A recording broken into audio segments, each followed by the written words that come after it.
우리 철야 때 함께 볼 말씀은 디모데후서 1장 9절부터 12절의 말씀입니다. 디모데후서 1장 9절부터 12절 말씀을 우리 합독하도록 하겠습니다. 하나님이 우리를 구원하사 거룩하신 소명으로 부르심은 우리의 행위대로 하심이 아니요 오직 자기의 뜻과 영원 전부터 그리스도 예수 안에서 우리에게 주신 은혜대로 하심이라. 이제는 우리 구주 그리스도 예수의 나타나심으로 말미암아 나타났으니 그는 사망을 패하시고 복음으로써 생명과 썩지 아니할 것을 드러내신지라. 내가 이 복음을 위하여 선포자와 사도와 교사로 세우심을 입었노라.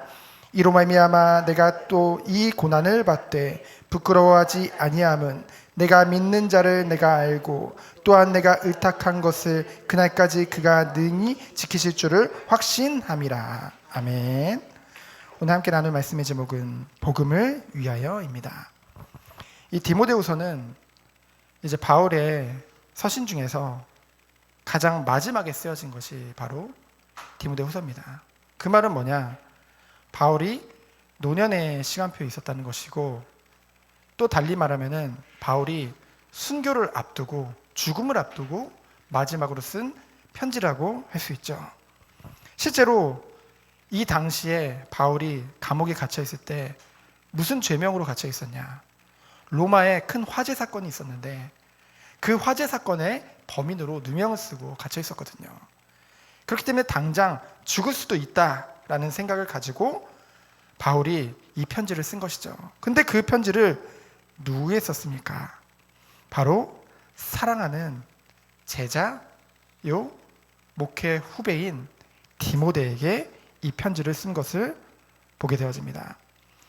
저는 이제 보통 이제 우리가 성경 수요예배 때, 철야 때 이제 신약을 계속 보고 있잖아요. 그러면은 매일 새벽 예배 때 기도가 끝나고 꼭 이 성경을 반복해서 읽습니다. 수요예배나 철야 때 나눌 말씀들을. 근데 제가 이 디모데후서 1장을 묵상하는데 한 절 읽고 두 절 읽었는데 정말 울컥하더라고요, 마음이. 왜 그랬냐면은 전도자 이 바울이 사랑하는 제자 디모데를 축복하고 권면하고 격려하는데요, 굉장히 좀 부러운 거예요. 부럽고 좀 한편으로는 굉장히 좀 사모되어지더라고요. 어떤 부분이 사모되어지냐? 그래, 정말 이 바울이 부러운 게 아니라 이 디모데가 부러웠는데요. 왜냐하면은 정말로 믿고 따르고 정말 모델 되어지는 그런 선배가, 그리고 그 목회자가 있다는 거잖아요. 그것이 굉장히 좀 부럽더라고요. 정말로 눈물이 통하고 정말로 그 시대에 가장 중요한 것이 통하는 그 선생이 있다는 것이 굉장히 부럽습니다. 그러면서 제 스스로 생각하기를, 왜 내게는 바울과 같은 그런 목회자로서 목회 선배로서 존경스러운 분이 안 계실까?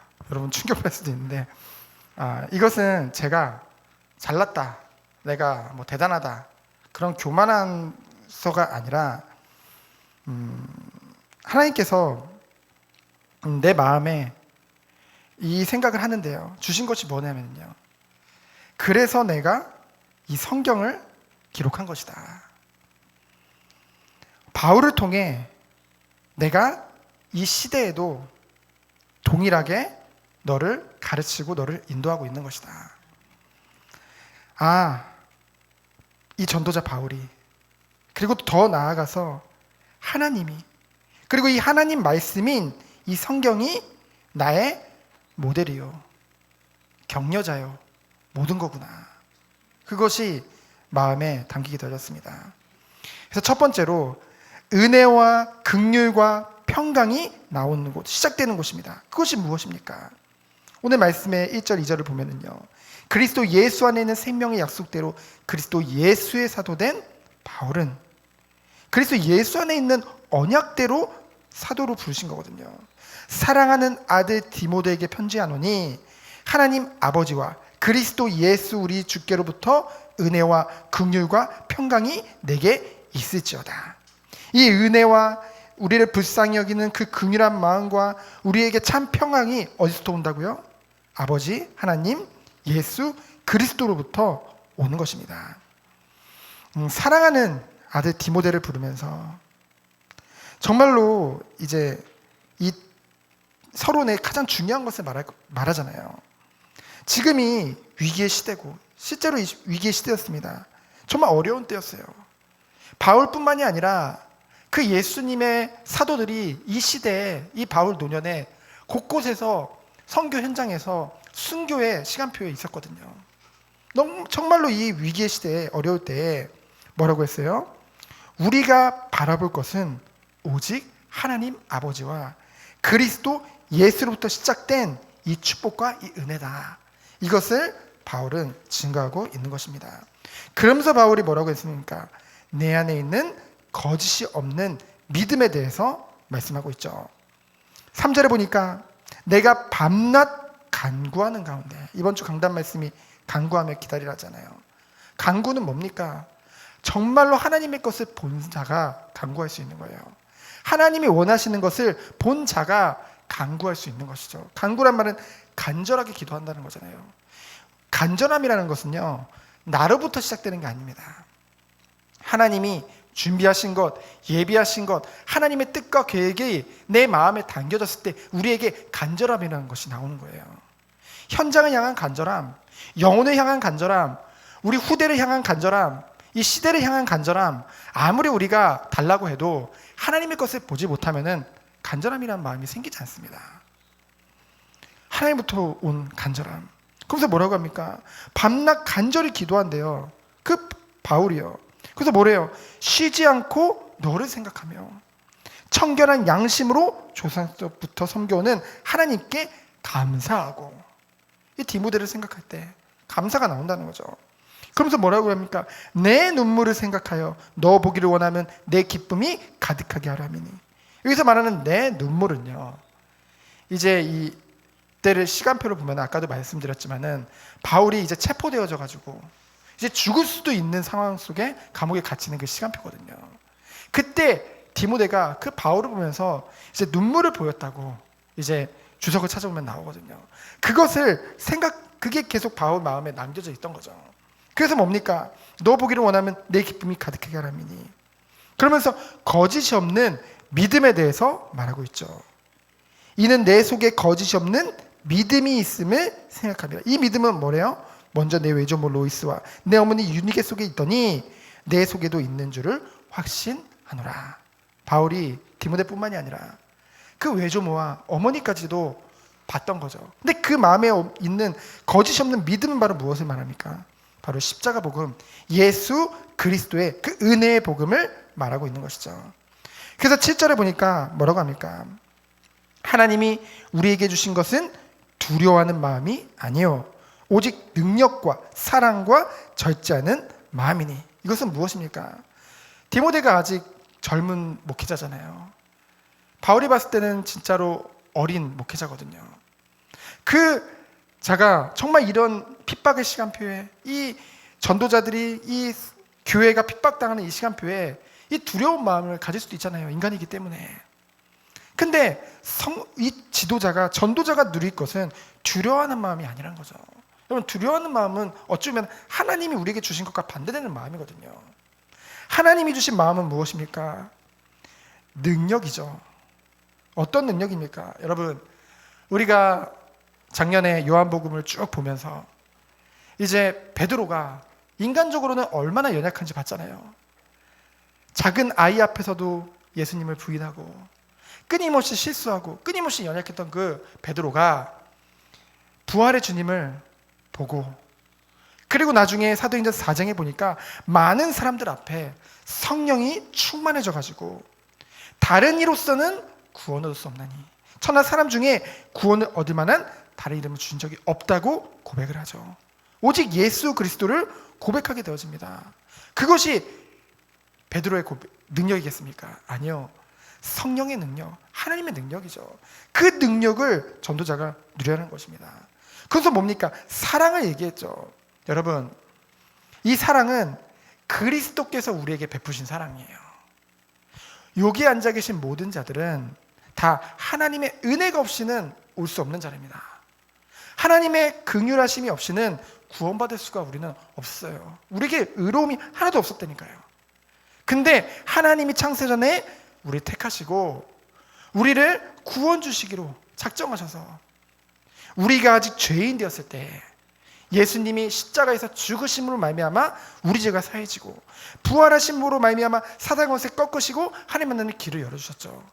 그 예수 그리스도를 믿기만 하면 되는데 그 믿음을 우리에게 선물로 주신 것입니다. 그게 하나님의 사랑이에요. 우리가 부모에게 받은 사랑, 자라오면서 받는 사랑, 인간적인 사랑은 받은 게 다 달라요. 근데 하나님이 우리에게 주신 사랑은 다 동일한 사랑인 것입니다. 그래서 성도 한 사람 한 사람은 그래서 귀한 거예요. 왜요?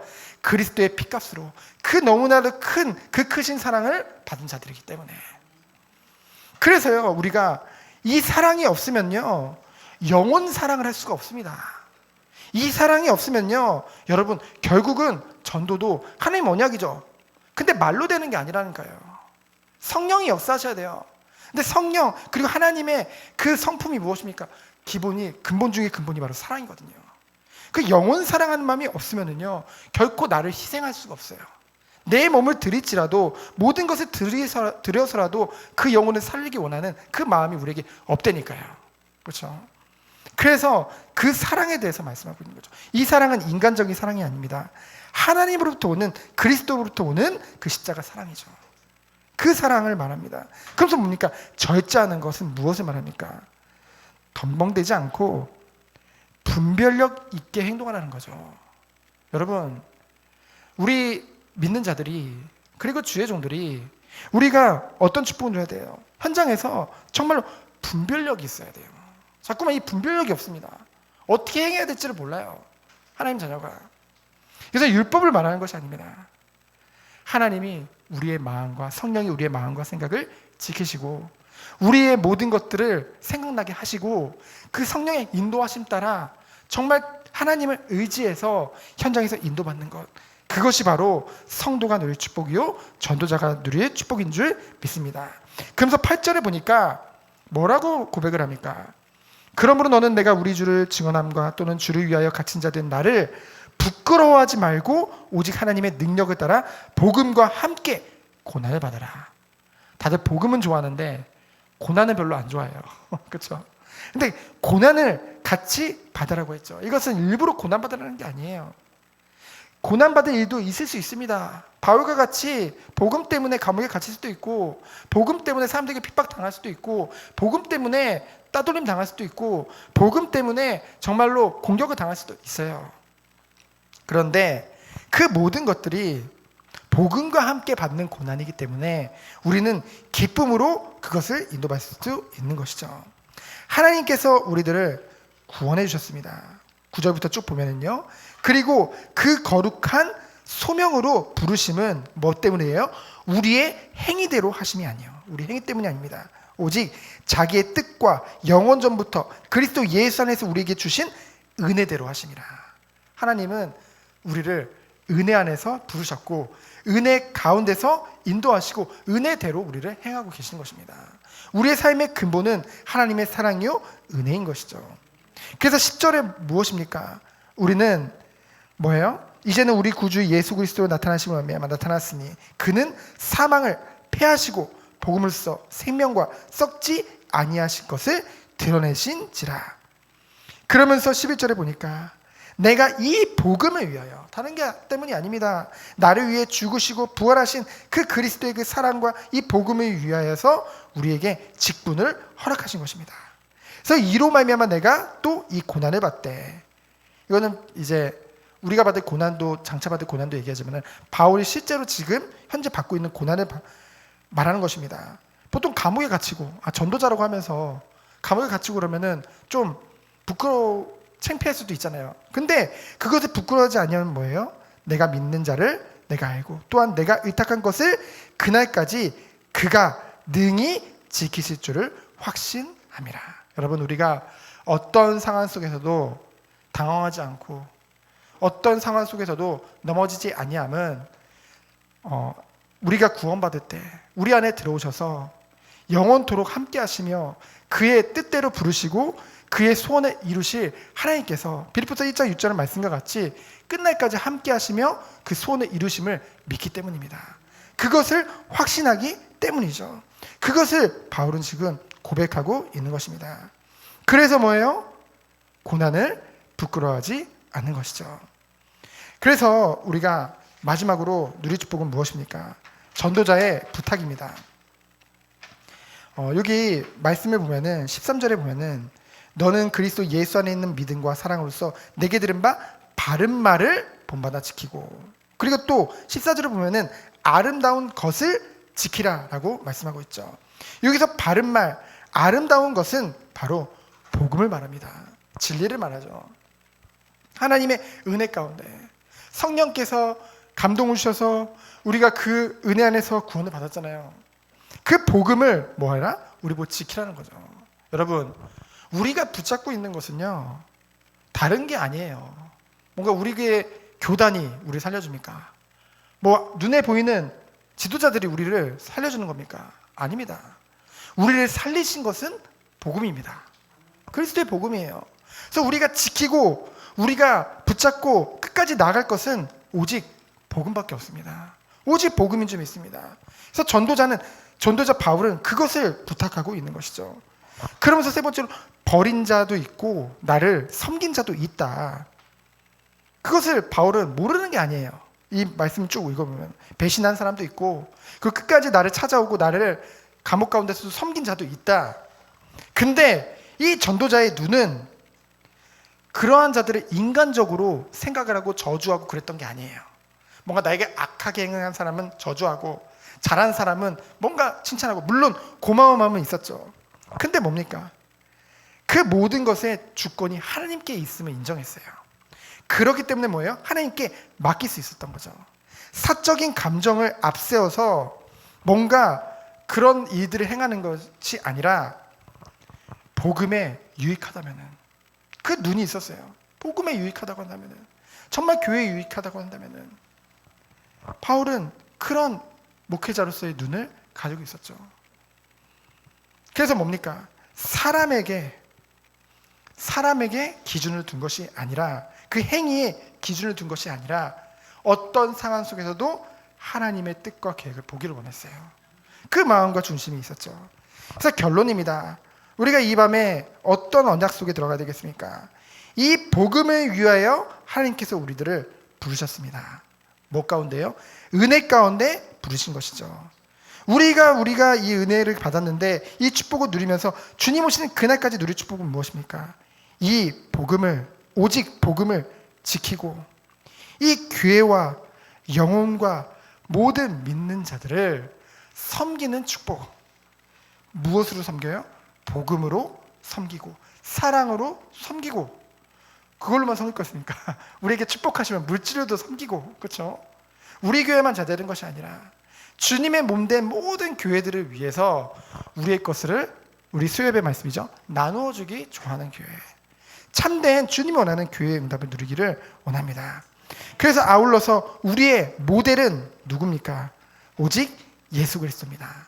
하나님입니다.